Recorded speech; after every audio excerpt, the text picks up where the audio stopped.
अक्षय तृतीया एक ऐसा पर्व है जो हम दीपावली की तरह बड़े ही धूमधाम से मनाते हैं। दोस्तों, अक्षय तृतीया को गर्मियों का धनतेरस कहा जाता है।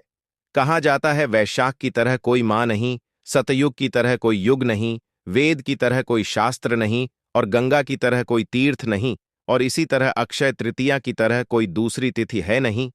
अक्षय यानी कि कभी ना नष्ट होने वाली तिथि, और अक्षय तृतीया को सर्वश्रेष्ठ मुहूर्त कहा गया है। शास्त्रों में इस तिथि को स्वयं सिद्ध मुहूर्त माना गया है। अक्षय तृतीया पर सुख समृद्धि के लिए सोना चांदी खरीदना शुभ माना जाता है। इस दिन सोना चांदी हीरा खरीदने से हम हमेशा के लिए अक्षय होते हैं, इसलिए इसे समृद्ध देने वाली तिथि भी कहा जाता है। तो दोस्तों, आज हम बात करेंगे अक्षय तृतीया कब है, 10 मई या 11 मई, और साथ ही जाएंगे अक्षय तृतीया का पर्व इतना महत्वपूर्ण क्यों है कि इसे गर्मियों की धनतेरस कहा जाता है।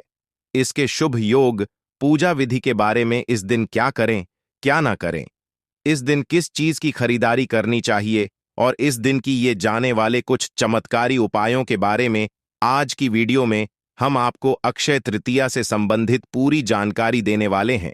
आपको कहीं और जाने की जरूरत नहीं है। बहुत शर्त यह है कि आपको वीडियो पूरा देखना है, बिल्कुल भी बीच में स्किप करके नहीं देखना है, क्योंकि आधा अधूरा ज्ञान हमेशा हानिकारक होता है। तो उम्मीद करते हैं आप इस वीडियो को पूरा जरूर देखेंगे, लेकिन वीडियो को शुरू करने से पहले आप इस वीडियो को लाइक अवश्य कर दें। दोस्तों, हमारे शास्त्रों में 3 अब्बूझ मुहूर्त बताए गए हैं, जिस दिन आप किसी पंडित, किसी ज्योतिष से पूछे बिना कोई भी शुभ कार्य हो, 16 संस्कार हो कर सकते हैं। सबसे पहला चैत्र शुक्ल पक्ष की प्रतिपदा यानी गुड़ी पड़वा, दूसरा विजयदशमी, तीसरा अक्षय तृतीया यानी आंख तीज का दिन, और चौथा शुक्ल कार्तिक शुक्ल पक्ष चंद्रमा का आधा भाग। इन तिथियों पर सूर्य और चंद्रमा अपनी उच्च राशियों में रहते हैं, और इन्हीं तिथियों से सतयुग हो, द्वापरत्रेता हो, इनके शुरुआत की गणना की गई है। इन्हें चिरंजीवी तिथि भी कहते हैं, क्योंकि विशेष रूप से आंखा तीज को, क्योंकि 8 चिरंजीवियों में से एक भगवान श्री परशुराम जी का जन्म इसी दिन हुआ था। धर्म की रक्षा के लिए भगवान विष्णु ने अनेक अवतार लिए, जिसमें नर नारायण, हरिगिरि, परशुराम, 3 अवतार, पवित्र अवतार अक्षय तृतीय को ही उदय हुए।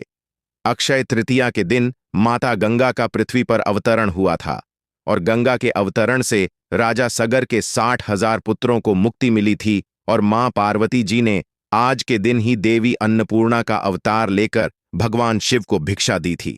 माता अन्नपूर्णा ने इसी दिन समस्त विश्व के भरण पोषण का भार भी संभालना था। धन धान्य की प्राप्ति के लिए किए जाने वाले कनक धारा स्तोत्र की रचना भी आदि शंकराचार्य के द्वारा इसी दिन की गई थी। आज के विशेष दिन ही कृष्ण सुदामा का मिलन हुआ था, और महाभारत के अनुसार अक्षय तृतीया के दिन ही भगवान श्री कृष्ण ने पांडवों की पत्नी द्रौपदी को पांडवों के अज्ञातवास के दौरान अक्षय पात्र भेंट किया था। अक्षय पात्र की विशेषता थी कि इसमें भोजन कभी खत्म नहीं होता था। जितनी मात्रा में जितना भोजन चाहिए, चमत्कारिक ढंग से प्राप्त होता था। अक्षय तृतीया दिन ही वह खास अवसर था जिस दिन महर्षि वेद व्यास जी ने महाभारत लिखना शुरू किया था, और महाभारत में ही श्रीमद् भागवत गीता भी समाहित है। और इस दिन अगर आप गीता जी में समाहित 18वें अध्याय का पाठ करते हैं तो इससे अक्षय पुण्य की प्राप्ति होती है। इस दिन महाभारत की लड़ाई खत्म हुई थी। इसी दिन से सतयुग और त्रेता युग की शुरुआत भी हुई थी। वहीं मान्यताओं के अनुसार इसी दिन पर द्वापर युग का समापन भी हुआ था। और इसी दिन अक्षय तृतीया के बारे में जब युधिष्ठिर ने भगवान कृष्ण से पूछा था, तो भगवान कृष्ण ने उन्हें इसके महत्व को बताया था। श्री कृष्ण जी ने युधिष्ठिर को बताया कि अक्षय तृतीया के दिन जो भी रचनात्मक और सांसारिक कार्य किया जाएगा, उसका शुभ परिणाम व्यक्ति को प्राप्त होगा। तो चलिए जानते हैं साल 2024 में अक्षय तृतीया की तिथि कब है। पंचांग के अनुसार अक्षय तृतीया तिथि का प्रारंभ होगा 10 मई सुबह 4:17 पर, और तृतीय अतिथि की समाप्ति होगी 11 मई सुबह 2:50 पर। 10 मई शुक्रवार को अक्षय तृतीया का दुर्लभ शुभ महासंयोग प्राप्त हो रहा है, क्योंकि शुक्रवार का दिन मां लक्ष्मी का है, और अक्षय तृतीया इस बार शुक्रवार को ही मनाई जाएगी।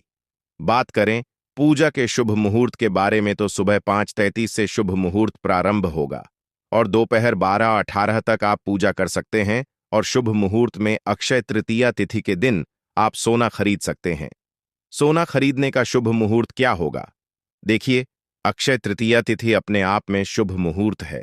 आप पूरे दिन में सोना, चांदी, हीरे, आभूषण, रत्न, जमीन, गाड़ी या कोई भी खरीदारी आप दिन में आप कर सकते हैं। लेकिन राहुकाल में खरीदारी नहीं करना चाहिए और राहुकाल का समय रहेगा सुबह 10:45 से 12:23 तक। तो इस समय को छोड़कर आप पूरे दिन में कभी भी खरीदारी कर सकते हैं। कोई दिक्कत परेशानी नहीं है। पूरे दिन में जब भी आपको समय मिले, आप इस दिन अवश्य कुछ ना कुछ खरीदारी जरूर करें। इससे घर में सुख समृद्धि आएगी। जन्म जन्मांतर हमारे घर में सुख समृद्धि की बढ़ोतरी होगी। अक्षय अपने आप में सर्वश्रेष्ठ शुभ संयोग होता है। इस दिन मां लक्ष्मी और श्री हरिनारायण मतलब लक्ष्मी नारायण की पूजा आराधना की जाती है।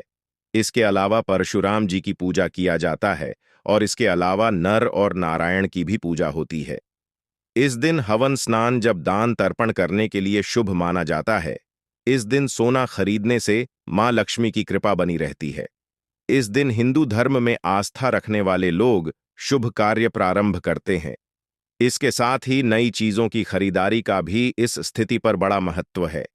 ऐसा माना जाता है कि इस दिन खरीदारी और खासकर सोना खरीदने से घर में कभी भी धन धान्य की कमी नहीं होती। ये दिन आपके आध्यात्मिक उत्थान के लिए भी बहुत शुभ माना जाता है। अगर आप इस दिन प्रभु का ध्यान करते हैं तो आपको उनका आशीर्वाद प्राप्त होता है। इस दिन दान करने से भी आप जीवन में सुख समृद्धि प्राप्त कर सकते हैं। कोई भी नया काम हो, नया घर हो, नया कारोबार हो, इसको शुरू करने से उसमें बरकत मिलेंगे, ख्याति मिलेंगे। पंचांग देखे बिना ही आज के दिन कोई भी शुभ और मांगलिक कार्य जैसे विवाह, गृह प्रवेश, वस्त्र, आभूषणों की खरीदारी, भूखंड, वाहन, कोई भी चीज की खरीदारी, कोई जमीन जायदाद, कोई नए कपड़े, कोई भी आभूषण, कोई नई संस्था की स्थापना, कोई समाजवादी की स्थापना, कोई उद्घाटन करना सभी श्रेष्ठ रहता है।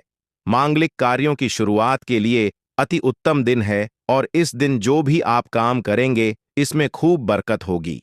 आज के दिन अपने कर्म हो, सेवा हो, दान से मनुष्य धर्म का पालन करना चाहिए। इस दिन पितरों के निमित्त कहीं पर भी भोजन दान करें। आश्रमों में आप भोजन अनाज का दान कर सकते हैं। आप किसी गरीबों के आश्रम जा सकते, अंधों के आश्रम जा सकते हैं, वहां भोजन करा सकते हैं, तर्पण कराइए। अपने पितरों के निमित्त पिंडदान कराइए। इसे अक्षय फल प्राप्त होते हैं। आज के दिन गंगा स्नान या कोई भी तीर्थों में स्नान भी करना चाहिए। इसे जो भी आप पाप करते हैं वह समस्त पाप आपके नष्ट हो जाते हैं। दोस्तों, इस दिन जौ का दान करना चाहिए। 1 मुट्ठी जौ कम से कम आप दान कीजिए। इससे स्वर्ण दान का महत्व तो स्वर्ण तो आप दान नहीं कर सकते, तो धरती का प्रथम अन्य जो माना गया है और जौ के दानों को स्वर्ण के दानों के बराबर माना जाता है।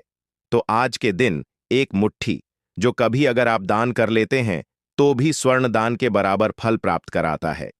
इस दिन आप जो इच्छा हो, पंखा, छाता, जल, सत्तू, फल, वस्त्र, किसी भी चीज का दान कर सकते हैं। भूमि दान का भी महात्मा होता है, लेकिन भूमि हर किसी के बस की नहीं होती है। तो आप कम से कम 1 मुट्ठी चावल ही दान कीजिए, पर कीजिए जरूर।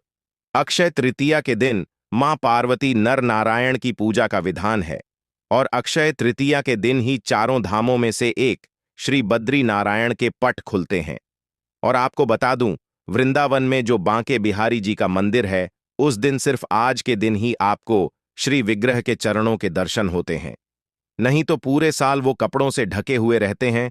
तो आज के दिन इसका महात्मा है, तो खास जान जाए कि चमत्कारी तिथि है और इसका फायदा आपको उठाना है। इससे पहले किस किस ने उठाया और इसका क्या महात्मा है, तो छोटी सी कथा बताता हूं। प्राचीन काल में एक सदाचारी और देव ब्राह्मणों में श्रद्धा रखने वाला एक धर्मदास नाम का एक वैश्य हुआ करता था। उसका परिवार बहुत बड़ा था और वह सदैव बहुत व्याकुल रहता था। उसने किसी से व्रत के अक्षय तृतीया के व्रत के महात्मा को सुना, तो जब यह भारत आया तो उसने व्रत किया, गंगा स्नान किया, देवी देवताओं की पूजा की, अपने इष्ट देव कुल देवी देवताओं की पूजा की और गोले के लड्डू, पंखा, जल से भरे हुए खड़े जाओगे हूं। नमक, सत्तू, दही, चावल, गुड़, सोना, वस्त्र, यह सभी चीजें दिव्य ब्राह्मणों को दान किया। उसकी स्त्री को यह बात बिल्कुल अच्छी नहीं लगी और वह बार बार मना करने लगी। कुटुंब, भजनों से चिंतित रहने और बुढ़ापे के कारण अनेक रोगों से पीड़ित होने पर भी वह उसके बाद से हमेशा अक्षय तृतीया करता रहा।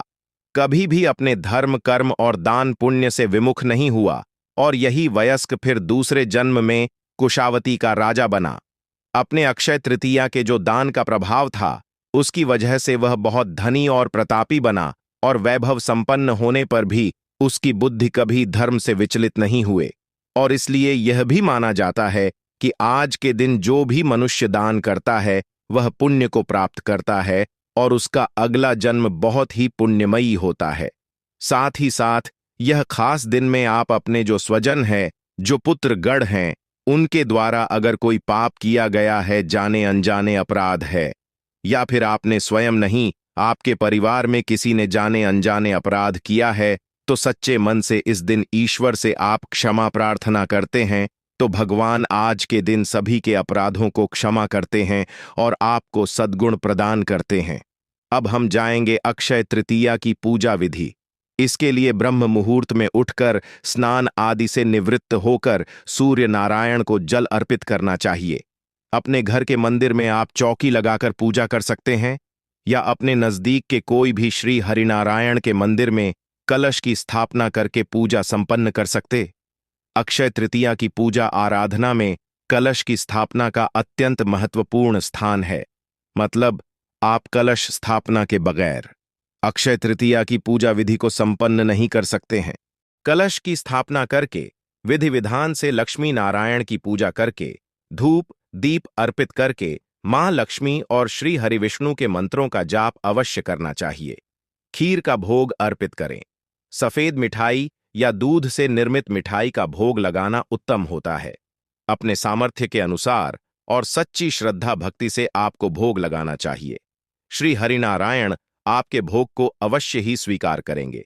इसके बाद आप आर्थिक करके क्षमा याचना कर लीजिए।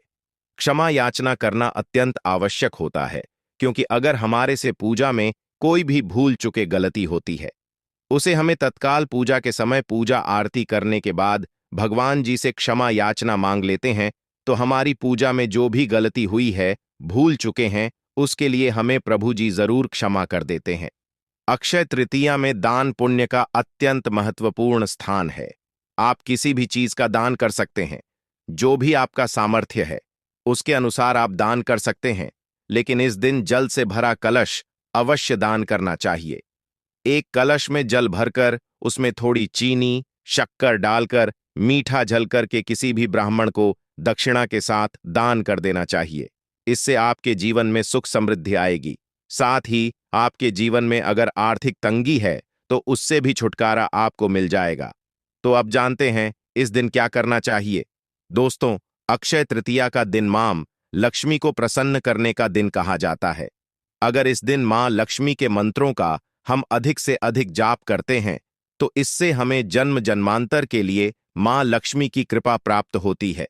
इस दिन मां लक्ष्मी श्री हरिनारायण के पूजा पाठ करके विष्णु सहस्त्र नाम का हमें पाठ करना चाहिए। इस दिन श्री सूक्त या कनक धारा का पाठ भी कर सकते हैं। कोई भी महालक्ष्मी के मंत्र का जाप आप कर सकते हैं। महालक्ष्मी का बीज मंत्र है ओम महालक्ष्मी नम। आप इस मंत्र का जाप 108 की संख्या में अधिक से अधिक करके अपने जीवन का उद्धार कर सकते हैं, जीवन में सुख समृद्धि और खुशियां ला सकते हैं। तो आप जरूर उस दिन इस मंत्र का जाप करिए। आपके घर के आसपास जो भी मंदिर है, देवी देवताओं का मंदिर है, उनकी पूजा आराधना जरूर करनी चाहिए। दीप दान करिए। शिवालय जाकर पंचामृत से शिवजी का अभिषेक अवश्य करना चाहिए। गंगा जल से आप विशेष रूप से अभिषेक करिए, क्योंकि इस दिन शिवजी का आप पंचामृत गंगा जल से अभिषेक करते हैं तो 100 पूजा के बराबर माना जाता है। अगर आपको आर्थिक तंगी है तो आप गन्ने के रस से शिवजी का अभिषेक करें और शिव तांडव का पाठ करिए। इस तरीके से आप भोलेनाथ जी से प्रार्थना करें कि मेरे घर में मां लक्ष्मी का वास हो, स्थायी रूप से मां लक्ष्मी वास करें।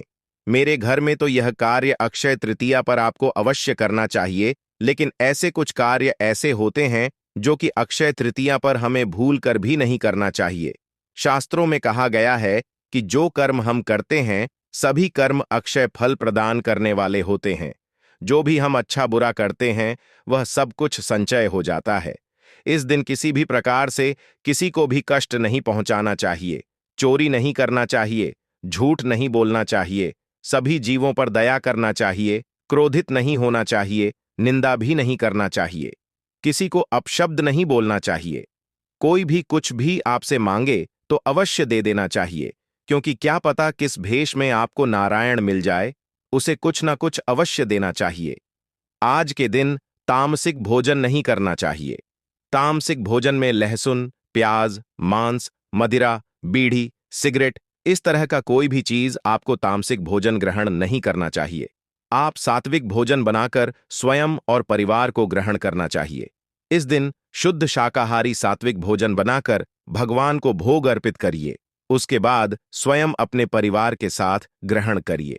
अक्षय तृतीया के दिन सत्तू का सेवन करना बड़ा ही शुभ और कल्याणकारी माना जाता है। धर्म ग्रंथों और पुराणों में लिखा हुआ है कि अक्षय तृतीया के दिन जो मनुष्य सत्तू का सेवन करता है उसके जीवन में, उसके घर परिवार में पूरे साल धन धान्य की वर्षा होती है और उसके घर में पैसों की कोई कमी नहीं होती है।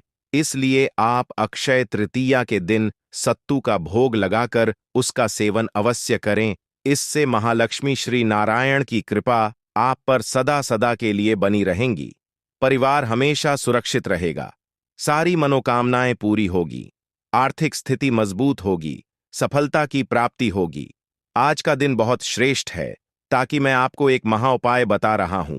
अगर आप यह उपाय अक्षय तृतीया के दिन कर लेते हैं तो मां लक्ष्मी की कृपा बरसने से आपके ऊपर कोई नहीं हो सकता है। अक्षय तृतीया के दिन माता लक्ष्मी को गुलाब का या फिर आप कमल का फूल अर्पित करिए।